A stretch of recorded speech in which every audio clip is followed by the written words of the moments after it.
Le domaine viticole des Hospices de Beaune, il va se constituer extrêmement rapidement, mais dès 1457, on a une dame qui s'appelle la veuve Guillemette qui va décider de donner 6 ouvrées de vignes à l'hôpital, et donc c'est là où commence officiellement ce domaine viticole des Hospices.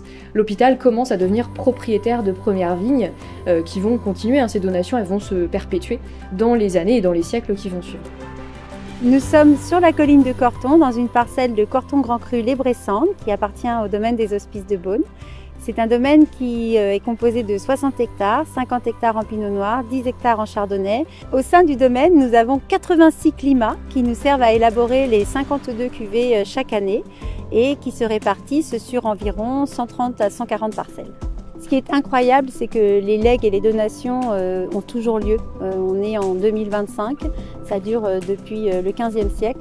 Et encore là, cette année, en 2025, l'institution s'est offrir une parcelle de Grand Cru, une parcelle de Claude Vougeot, c'est la famille Févelet qui a fait don de cette parcelle incroyable.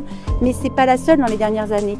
Il y a eu Chablis en 2015, il y a eu Puligny en 2017, il y a eu Vézelay en 2024, il y a eu Centenay en 2010, il y a eu les Échezeaux en 2012. Donc vous voyez, j'ai envie de vous dire que quand les gens donnent aux Hospices de Beaune, et je crois que c'est comme ça depuis toujours, ils ont cette notion de pour toujours. Et c'est complètement dans l'idée, dans l'esprit, en tout cas de cette inscription, du pour toujours. L'institution hospitalière et les climats ont ça de commun qu'ils sont porteurs d'un patrimoine incroyable, de valeurs incroyables. Et quand l'inscription des climats au patrimoine a eu lieu, ça coïncide avec mon arrivée aux Hospices de Beaune. Et je crois que ça m'a été très...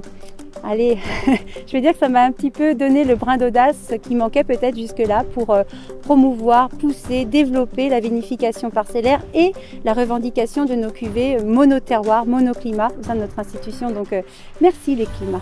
Ce domaine, il est une expression assez emblématique de ce qu'est un domaine bourguignon, c'est-à-dire des parcelles, souvent petites, quelquefois des rangs de vignes dans certains climats, éparpillées sur plusieurs endroits de la Bourgogne, mais qui fait une forme de kaléidoscope interprété par une équipe de vignerons.